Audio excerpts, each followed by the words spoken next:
everyone, this is Catherine from ourwhiskeylullaby.com, and today I wanted to share with you a little bit about our garden that we've been growing here on our homestead. And of course that is my neighbor. We call him Rambo. We don't know what his real name is, but he shoots off cannons. We're not really sure why. So anyways, on our homestead, we like to try to grow as much as we can, and we also have some chickens, and we do have a duck. The duck, we had multiple ducks in the past, and we actually had some predators come and get the rest, so we have one lone Pekin duck left, and she is pretty much a freeloader at this given point of time. But she is still a good pet. So I want to go ahead and show you a little bit about our garden.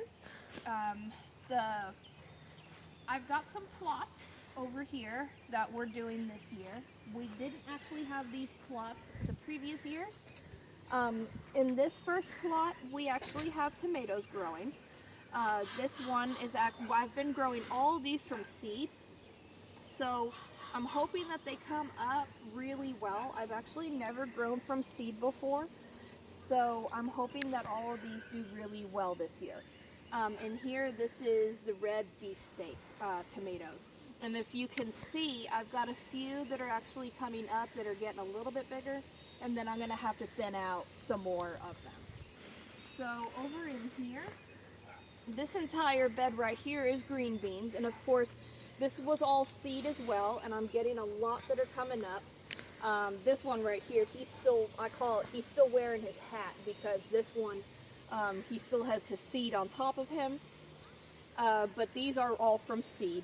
I'm going to have to thin these guys out too, because I don't think green beans can really be this close to each other, but I'm going to have to go ahead and thin those out.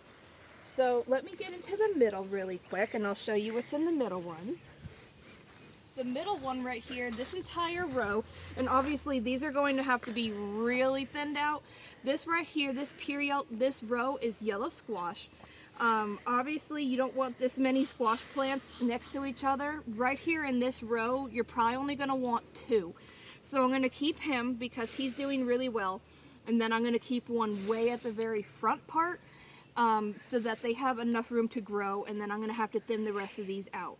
What I plan on trying to do with some of these that are being thinned out, I'm going to try to transplant them. I might actually transplant them into pots, or I might actually have to get another garden bed.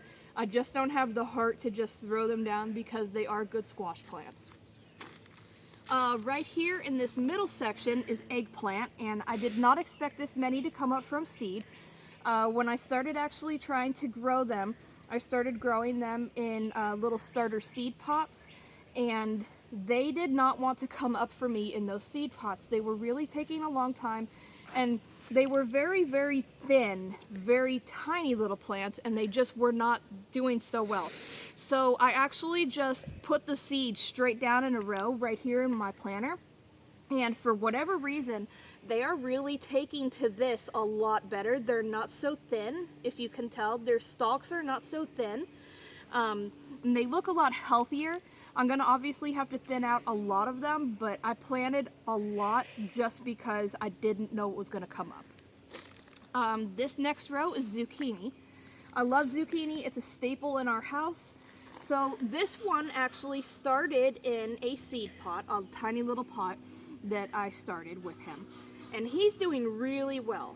And then the rest of these guys that are just now poking up, these guys started from seeds right in this bed, and of course I'm going to have to thin them out, and I'm going to try my best to transplant the rest of these guys. We're going to have, if I transplant them and they actually take, we're going to have yellow squash and zucchini so much I'm probably going to have to can it, but I'm going to end up keeping one that's up there and then this one because he's already doing really, really well.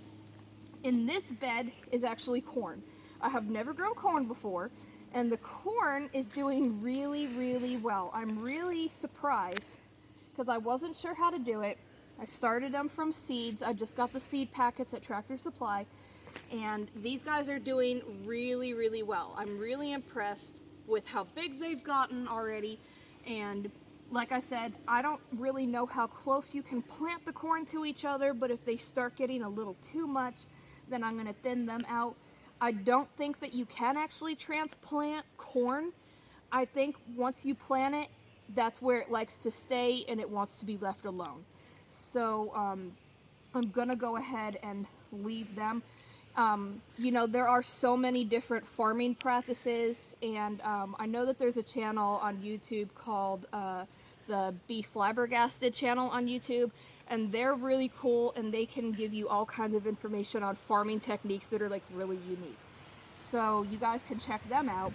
But at least for corn, I'm gonna have to do it in here because unfortunately I cannot actually dig in this entire area of my yard because this is where all of my septic lines are, so I cannot dig on this side. I can dig on the other side, so the corn's gonna have to stay here for right now. In this bed, I've got cucumbers, and I actually have two different varieties of cucumbers going in this bed. If you can see, it's kind of neat if you look at them because this cucumber right here, I believe is the long cucumber variety, and then these guys that have not such rough edges, like he almost looks like a squash. But then this guy right here, these are like the pickling variety. We actually figured out how to make our own pickles, so we are planning to do pickles with these and then also have them in salads and whatnot. And I'm obviously going to have to thin these out too. The cucumbers got a section of their own because I've made mistakes before where I've actually had cucumbers in with anybody else and their vines take over everything. So they have to have a section of their own, at least to my own understanding. It's way easier than trying to get them untangled from everything.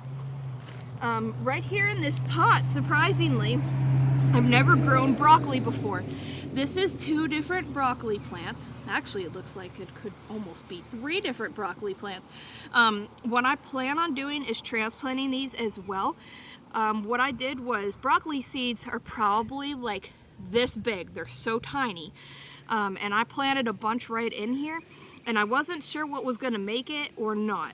So 3 of these have actually come up, and they're getting huge. So what I'm actually going to do is I'm going to get different pots for the other 2 because we do like broccoli. I love to make broccoli cheddar cheese soup, and they look like they're going to really make a lot of good broccoli. So broccoli is a cold weather plant. They really like to have it cold. So I'm trying to start these early so that you can actually have it and they don't bolt or anything during the summer. So I've got that going there. Right over here, it hasn't actually come up yet. I actually had a red bell pepper plant in this poor little pot, but we actually had a very late frost and it killed him. So instead, I started some seeds. So I went ahead and started some seeds, but they have not come up just yet. So those are the plots right there. What I've got going on over here that we've actually had from a few years prior, this is our muscadine grapevine right here.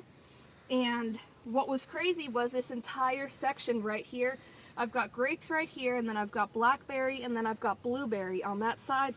And the grapes and the blackberries were completely tangled together. So this year, when winter finally passed, we had to get out here and completely untangle these guys from each other, which resulted in him coming over here with 2 trellises. He's probably going to have another section so that he can hang on to it, but at least right here, he's got his own little section. But of course, as you can see, we do have the blackberry right there. But the problem is, the blackberry likes to spread out. I don't know how they possibly can do this like this, but they do spread out. So here's another blackberry, here's a blackberry, there's a blackberry, and then here is a grape. This one right here is grape. You can tell by his vine. So I'm going to have to actually get in here and remove the extra ones again because, like I said, they like to fight for space. I never knew this. I thought they would kind of stay in their own space, but I guess they're sort of like toddlers. So this right here is our blackberry. You can already see that he's already got some little buds on him. He's got flowers. He always gives a lot of blackberries. Now, we had to really trim him down because last year he was so big that he was actually up into my roof. And we actually got a new roof last year, so he had to actually be cut big time. So this is all we have of him left, but honestly, blackberries, once you have it, I swear you can't get rid of it because, like I said, they multiply in random places that you would have never even thought of. So he always gives really good blackberries. He's great for jam. So here's our blackberry. And then this guy, he's one of my favorites. He's my blueberries. And if you can see, I've got some little blueberries already coming.